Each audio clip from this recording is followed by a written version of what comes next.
Welcome back to our chemistry flipped classroom. Today, our lesson is all about dimensional analysis. Dimensional analysis is just a math tool that we're going to use to help us with problem solving.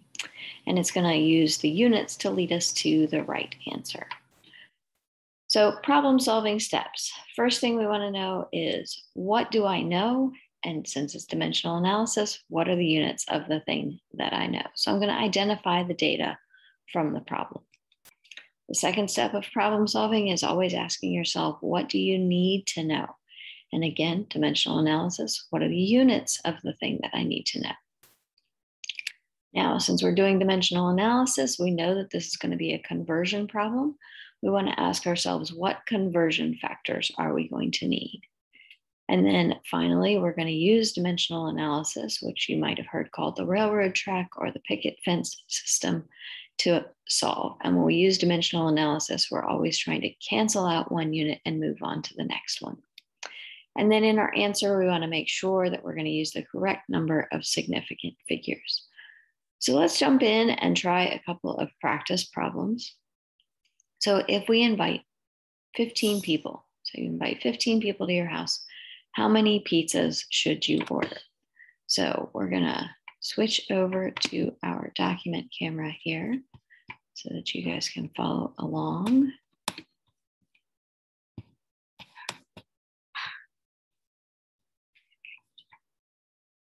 All right, so our first question is, how many pizzas should you order? So we're going to start with, what do we know? We know that we're inviting 15 people.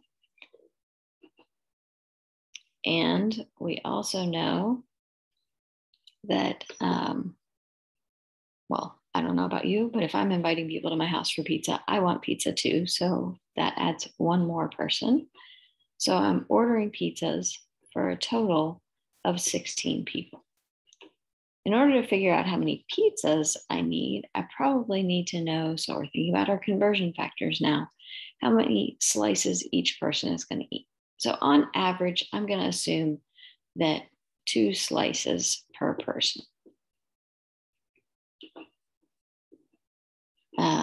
So I think we have all of the tools we need, and we can write this as 2 slices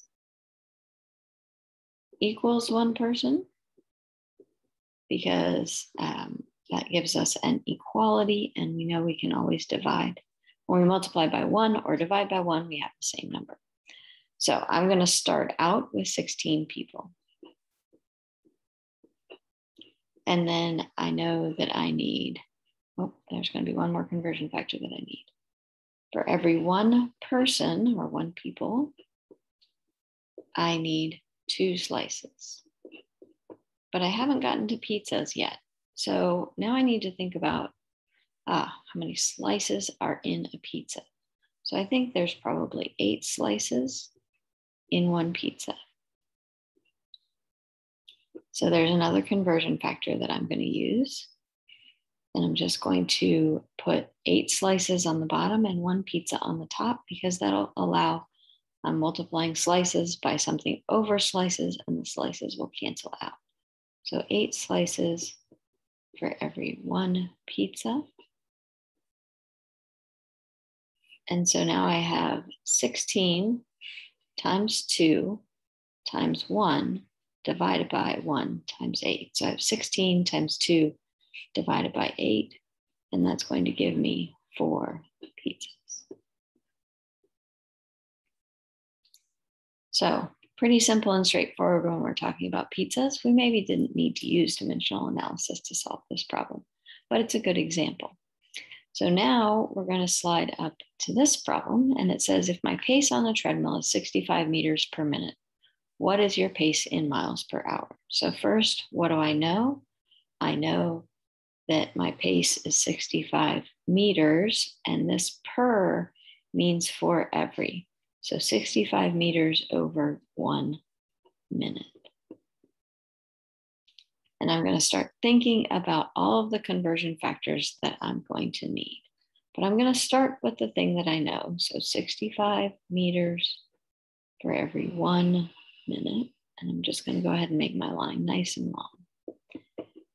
So I know that I need to get to miles. and I know that I need to get to hours. So I'm going to start with the easy one. I know that there are 60 minutes in 1 hour. So that's another conversion factor, 60 minutes in 1 hour. So if I put 1 hour on the top, then I'm going to have 60 minutes on the bottom. And now I have minutes times minutes, and I have hours on the top. So that's not going to work.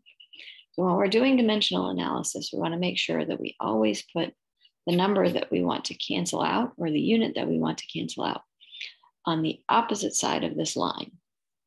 So since minutes are on the bottom and I want to cancel them out, I'm going to put minutes on the top and 1 hour on the bottom. So now my minutes have canceled out. So now I need to get from meters to miles. Well, I don't know the conversion from meters to miles. So I'm going to have to do this in a few steps. I do know that 1 meter is 2.54 centimeters. Is 100 centimeters. I'm jumping ahead of myself here. 100 centimeters. Okay, so that's canceled out meters. And why did I do that? Well, because as I started to jump ahead, I know that there are 2.54 centimeters in 1 inch. So now I've gotten rid of centimeters, but I still have inches and I want miles. Again, I don't know how many inches are in a mile, but I do know that there are 12 inches in 1 foot. And I also know that there are 5,280 feet in 1 mile. So now I can cancel out inches, I can cancel out feet, and you'll notice that I now have miles over hours. And now we just have to do the math. So we're going to have 65 times 60 times 100 divided by 2.54 times 12 times 5,280. And that's going to give us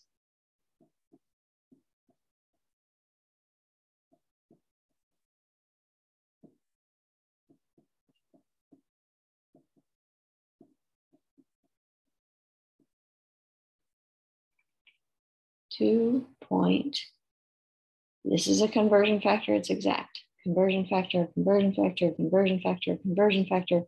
I'm only limited by my initial numbers for significant figures. So I'm going to say I have 2.4 miles per hour. Okay, so now I have a speed. It's pretty slow walking speed, but that's okay. All right, so now is asking me how many seconds it will take me to walk 8,450 feet. So we're going to start with the 8,450 because that's what we know. And I'm going to go ahead and multiply it by my speed. Okay, but I know that I need the distance in the bottom because distance is here on the top. So I'm going to put this 2.4 miles per 1 hour. Now, nothing is even remotely close to canceling out here, but now we're going to convert again. And I can say, well, I know for every 1 mile, I'm putting miles on the top because I want to cancel it out. It's 5,280 feet. Aha, now my feet have canceled out. And I'm left with hours. Well, I know that in 1 hour, there are 60 minutes. And in 1 minute, there are 60 seconds. And now we just have a little bit of a multiplication problem. So we have 8,450 divided by 2.4 divided by 5,280 times 60 times 60 gives us that it's going to take us 24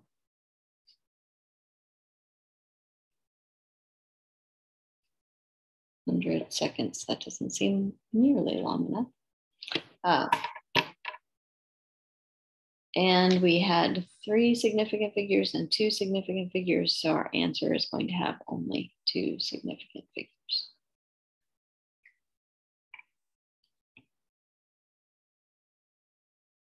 And that's the answer to our problem. So I hope this is helpful. As always, let me know if you have any questions, and I will see you in class.